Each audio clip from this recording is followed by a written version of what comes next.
Génesis capítulo 27. Este capítulo nos relata cómo Jacob y Rebeca se confabularon para obtener de Isaac la bendición para Jacob, que era, en realidad, la bendición que Isaac tenía reservada para Esaú. Jacob anhelaba recibir esa bendición de su padre. Él sabía que Dios había prometido a su madre que el hijo mayor serviría al menor, por lo que la bendición ya le pertenecía a él. Sin embargo, Jacob no creyó en Dios, ni su madre, Rebeca, creyó en aquella promesa de Dios. Es evidente que Isaac, su padre, tampoco la creyó, porque si no, no hubiera tratado de pasar por alto a Jacob, prometiéndole la bendición a Esaú. Su actitud revela que se dejó llevar por sus propios sentimientos y por su apetito, en contradicción con lo que la palabra de Dios había expresado con claridad. El método que Jacob utilizó para obtener su primogenitura no puede ser respaldado ni justificado por ningún motivo. Se valió del engaño y de una trampa, por lo que su conducta fue despreciable. Dios no toleró ese proceder, de la misma manera en que tampoco toleró la conducta de Sara y Abraham en el asunto de Agar e Ismael. Dios no podía utilizar ni el engaño ni el ingenio de Jacob. Como veremos más adelante en el relato, Dios se ocuparía de este hombre de una forma muy concreta, porque Jacob tuvo que pagar las consecuencias de su pecado con la misma moneda. El capítulo anterior, el 26, concluía con la situación de Esaú, quien a la edad de 40 años se casó con 2 de las hijas de Het, de aquella región.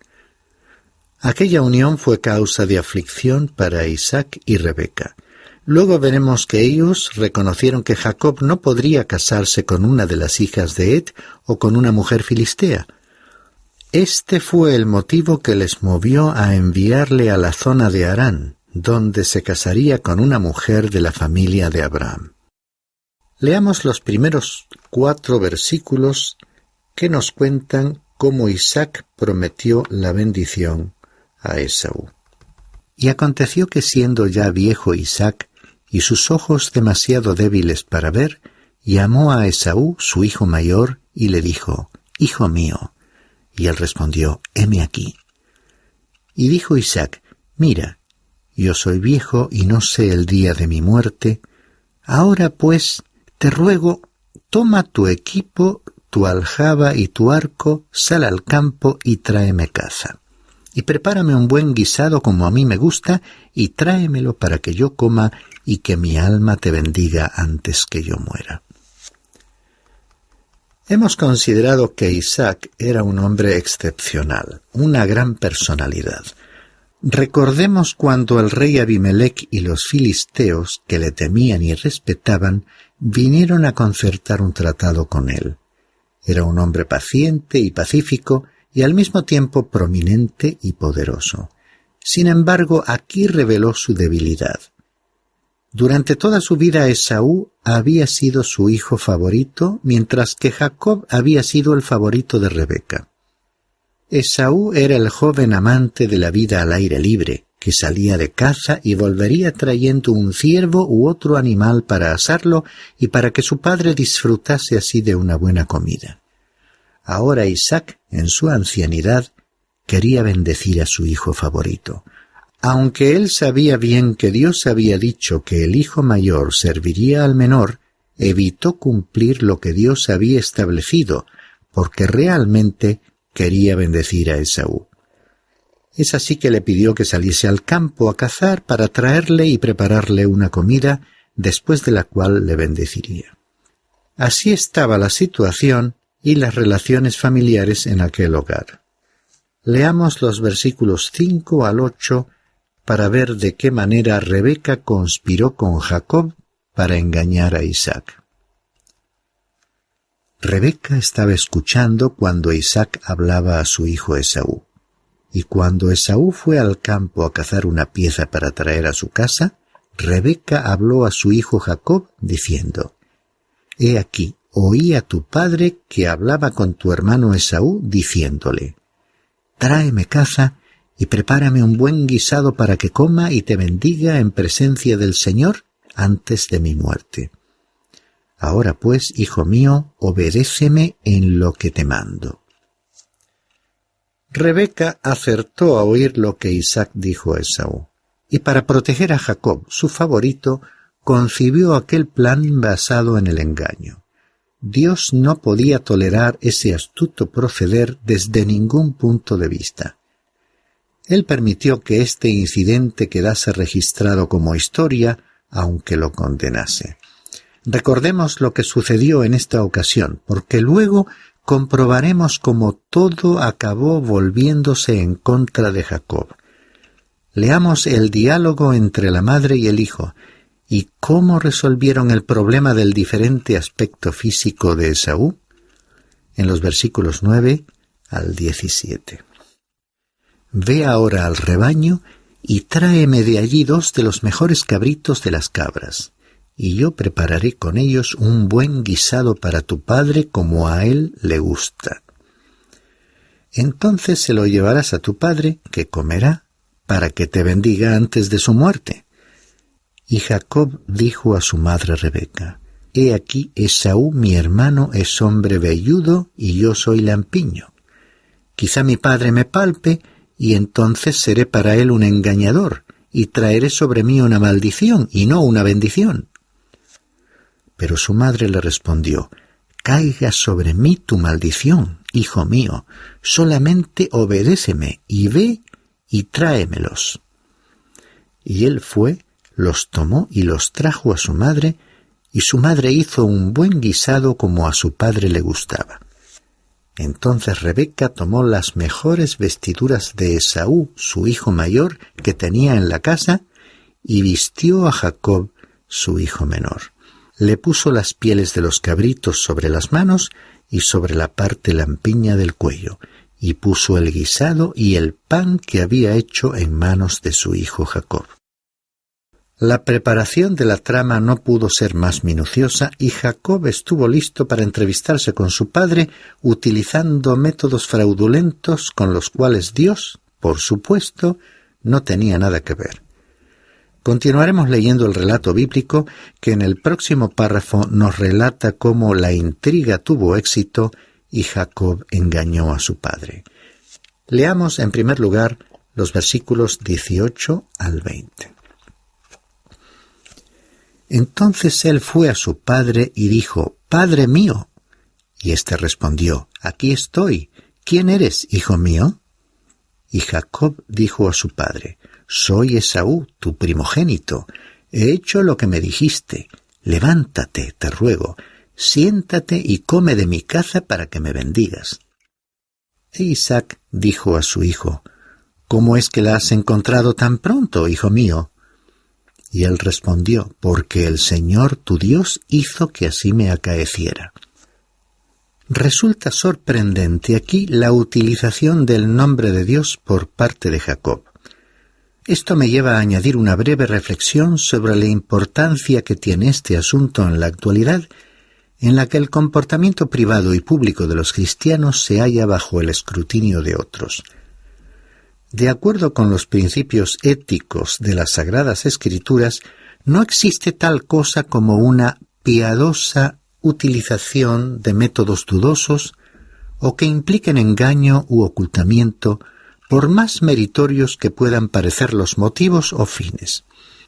Aquí se aplica, una vez más, la conocida expresión de que el fin no justifica los medios. No se puede manipular ni utilizar indebidamente el nombre de Dios para encubrir o maquillar conductas claramente no aprobadas por la palabra de Dios. Volvamos al relato de aquel lamentable encuentro y leamos los versículos 21 al 29. Isaac entonces dijo a Jacob: «Te ruego que te acerques para palparte, hijo mío, a ver si en verdad eres o no mi hijo Esaú». Jacob se acercó a Isaac su padre, y él lo palpó y dijo: «La voz es la voz de Jacob, pero las manos son las manos de Esaú». Y no lo reconoció, porque sus manos eran velludas como las de su hermano Esaú, y lo bendijo. y le preguntó: ¿Eres en verdad mi hijo Esaú? Y él respondió: Yo soy. Entonces dijo: Sírveme, y comeré de la caza de mi hijo para que yo te bendiga. Y le sirvió y comió. Le trajo también vino y bebió. Y su padre Isaac le dijo: Te ruego que te acerques y me beses, hijo mío. Y él se acercó y le besó. Y al notar el olor de sus vestidos lo bendijo, diciendo: He aquí el olor de mi hijo es como el aroma de un campo que el Señor ha bendecido. Dios te dé, pues, del rocío del cielo y de la grosura de la tierra, y abundancia de grano y de mosto. Sírvante pueblos y póstrense ante ti naciones. Sé señor de tus hermanos, e inclínense ante ti los hijos de tu madre. Malditos los que te maldigan, y benditos los que te bendigan. Isaac estaba transmitiendo a Jacob la heredad de la promesa, es decir, la bendición que él había recibido de su padre Abraham, la promesa que Dios había dado a Abraham. Es interesante observar que tal bendición, como Dios había indicado anteriormente, ya pertenecía a Jacob. Dios bendeciría a Jacob, pero no aceptaría el fraude, el engaño utilizado para obtener la bendición. Continuamos leyendo el próximo párrafo, los versículos 30 al 40, en el relato de cómo la intriga fue descubierta cuando Esaú regresó.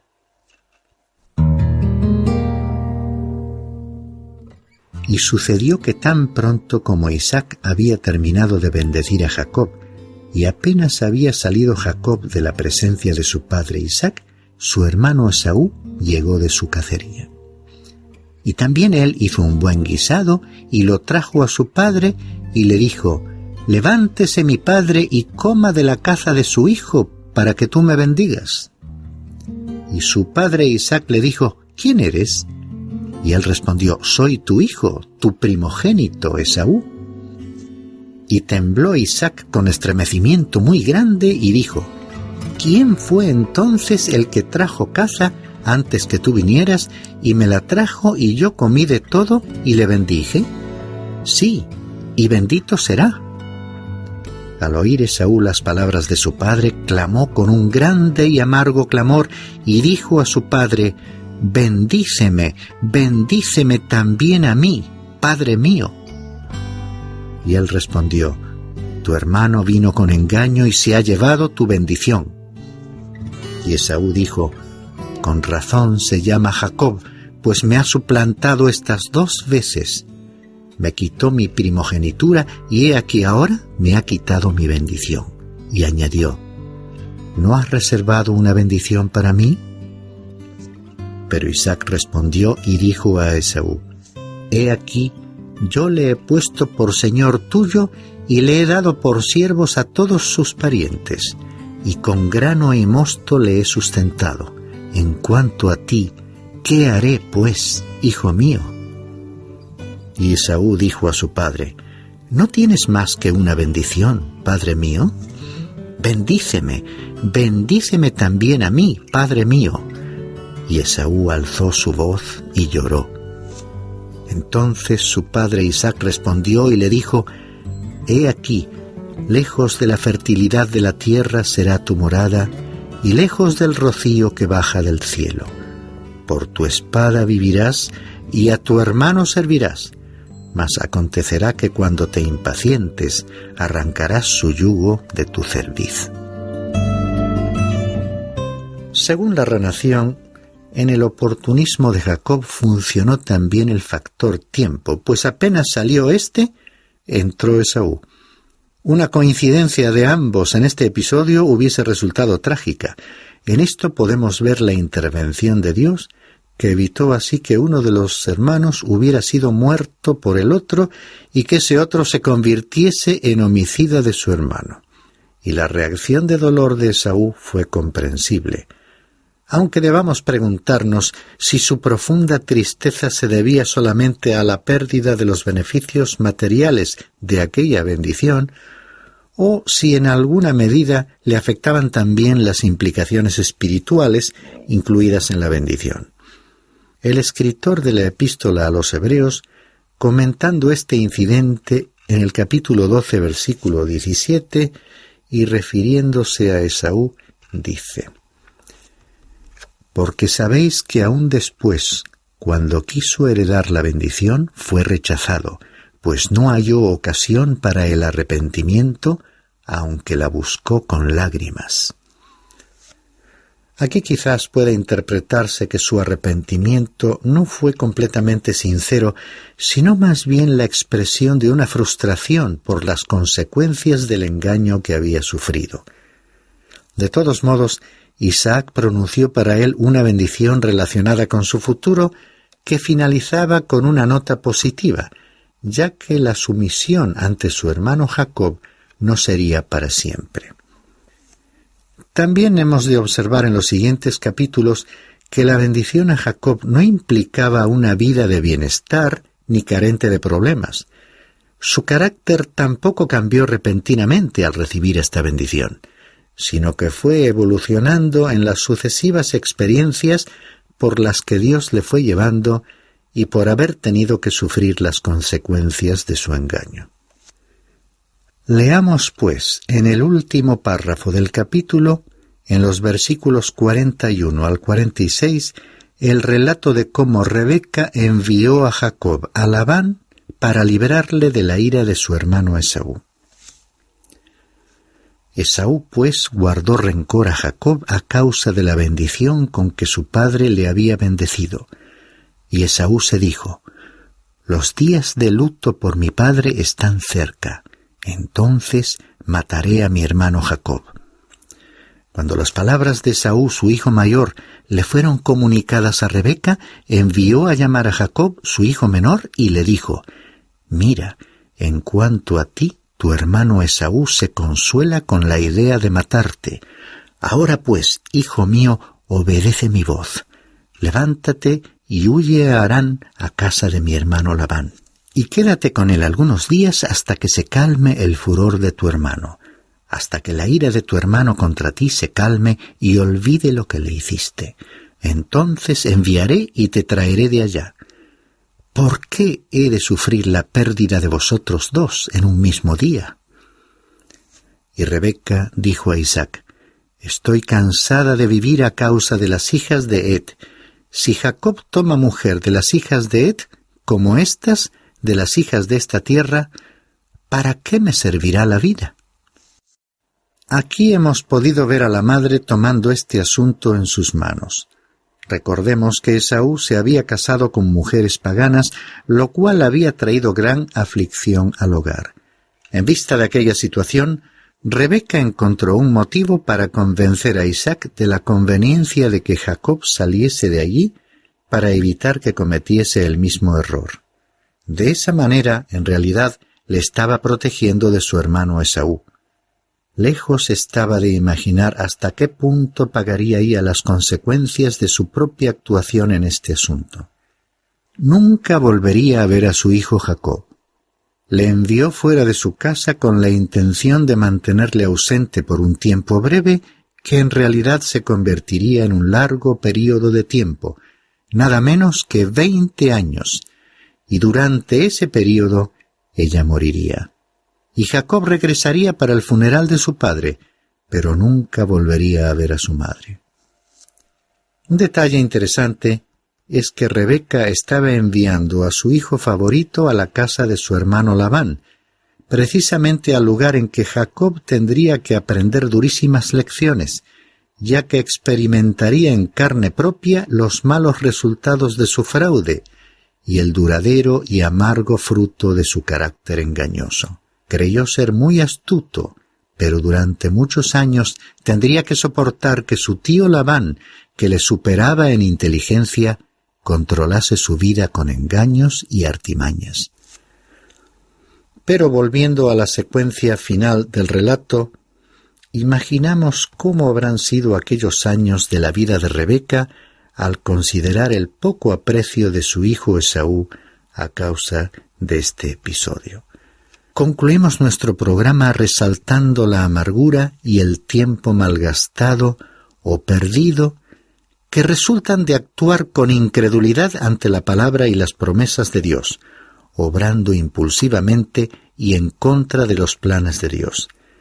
Ciertamente, cada uno de los personajes que hoy hemos considerado permanece en la historia bíblica, entre otras cosas, como un recordatorio de aquellas palabras del apóstol Pablo en su carta a los Gálatas, capítulo 6, versículo 7.